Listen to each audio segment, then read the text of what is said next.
Let me just stay with that for a second. You mentioned two people who have been very influential in supporting you. Talk about how important it is to give someone a second chance. And before you go into that, we're raised to be as clean cut as we could be, especially as African American men. Yes, sir. We're raised to be able to present or act as if we're in the church or present that. But here you are, and I can say this because I got tats too, but you tatted up. You got that look that you know how to move around certain different areas. How important was it for Everett High School, Dansville High School to give you a chance? Because you're not coming in like the teacher fresh out of college that has had no street life experience. You're coming in as the exact opposite. So talk about how important it was to give someone like you a chance to get out here and do something. I think as a system has set up, and we're working on solutions right now, to break down certain systems, and things need to be prepped. But I believe that just the opening of the door that Amy Hodgson gave me, saying, opening the door. Talk about that a little bit more. Talk about opening the door. When I say open the door, I mean, I know you have this. I know your history. Like, I've sat down and had a conversation with Ms. Hodgson. You know what I'm saying? So she knows my past. I coached her son, so she knows my past. And I mean, there were some games when I'd be coaching and I'd be blew out. I'd be high, you know what I mean? And so she knew that part of me, but she also started to recognize the change from the time that, that type of stuff was happening until the time that that we got to when she asked me did I want the position, when they asked me did I want the position out there. So when I say opening doors, I mean a lot of doors are shut because of paper. Master's degrees, associates, different things. Qualifications though, to be qualified and to have a master's degree or to have a degree, I'm not discrediting anybody with a degree or anything, but that doesn't make you qualified. Well, if you really want to talk about it, we're changing legislation that a bus driver, a cafeteria worker, or anyone in the school can substitute teach. So it's all about what people decide is considered the new qualification to that point. Because it's based on the need. There's such a need that we're saying anybody who's around kids, we'll let you come and compare that. I just want to put that out there, though. You make a good point. And that's the thing, and so it needs to be more of that. It needs to be more of us.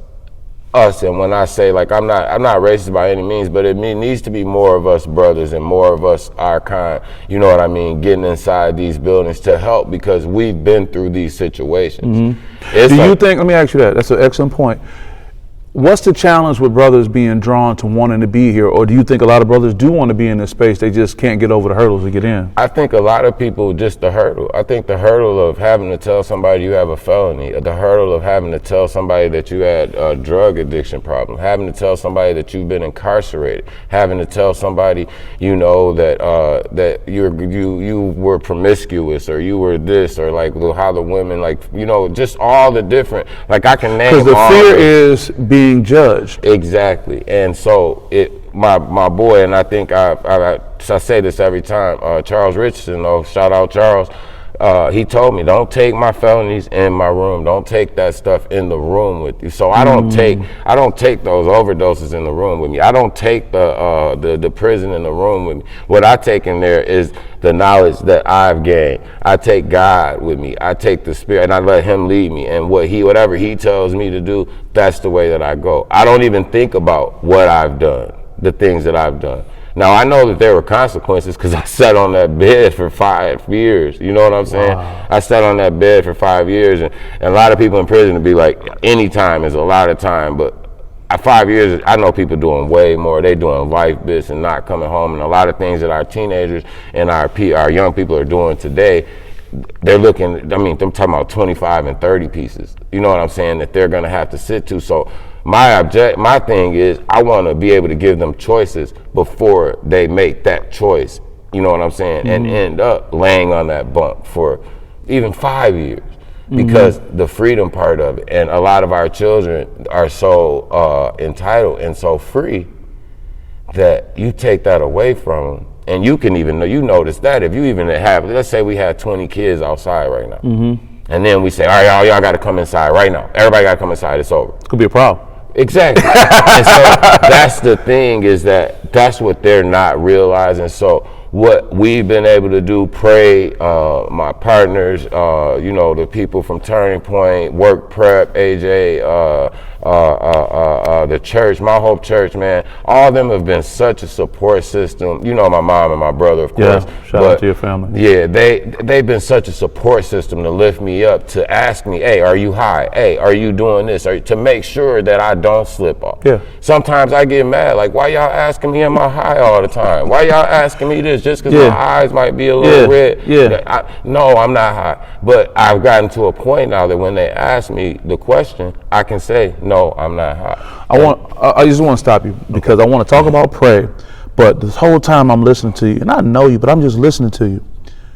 Why do you think you have this favor to have gone through what you've gone through, but yet you can walk in here clean, unblemished, and get these opportunities? I mean, why do you think you have this favor on you, man? Because you got something going on that people would just kill for, it seems. The Most High God. And that's why with you, I can do this with the other news source. I've turned down about 4 interviews in the last week, right? Because they won't put out what I want to say. But the real reason is God, period. God has put something on my life. He's gave me a call. He gave me a purpose. And he said, if you want to do it, I'll do it.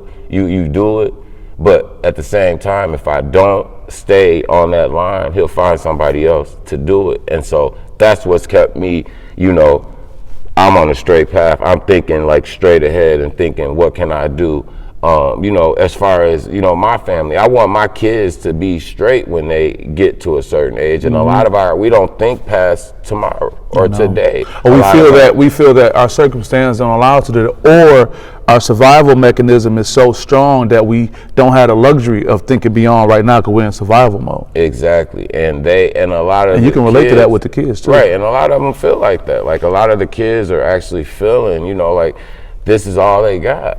This is all they got. And so pray and People Ready Activating Youth, and like I said, all the other great organizations around the Lansing area. And there's so many people with good hearts that are willing to change. That's why what's happening right now, even out there, it hurts so bad to so many people. And when you say what's happening, you're talking about the gun violence, the and tragedies. All the things like that. And to have coached a lot of those kids and to have walked and talked with a lot of those kids, and even letting a lot of the kids even stay the night and spend time in your house, and to know like what else could you have done, to have that feeling has been like that's the worst feeling in the world that you could have. When they talk about media, or they talk about people getting really connected, they use the term embedded.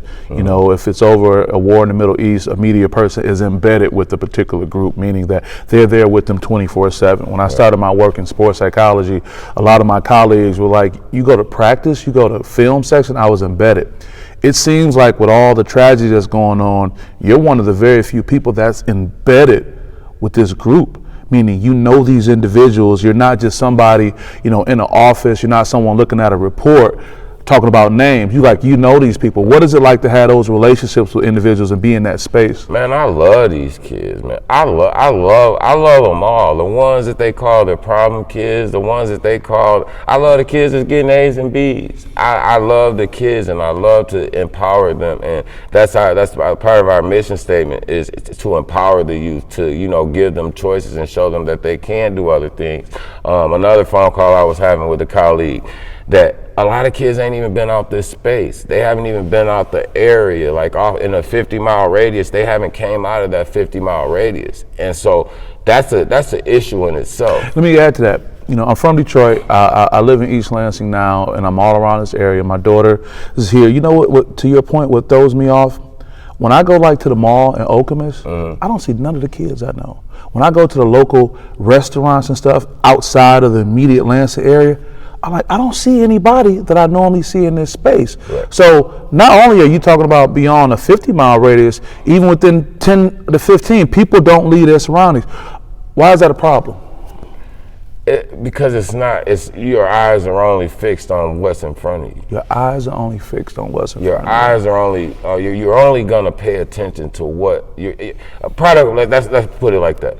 A product of your environment. Yeah. And I don't like that analogy, because I think that anybody could come out of anything. I know people that had crackhead daddies and came out to be presidents of companies, of organizations. So you can come up out of it. But a lot of what we're seeing now is a product of their environment. And you're seeing it now because it's getting younger and younger and younger and younger, because whatever the older bunch makes cool, then it just trickles down. And this goes all the way up to us, to our generation and the generation before us. Yeah. And my main thing with us is I think our generation, we dropped the ball at that point. Mm-hmm. We dropped the ball as far as having elders, as far as having the mentors there to do that.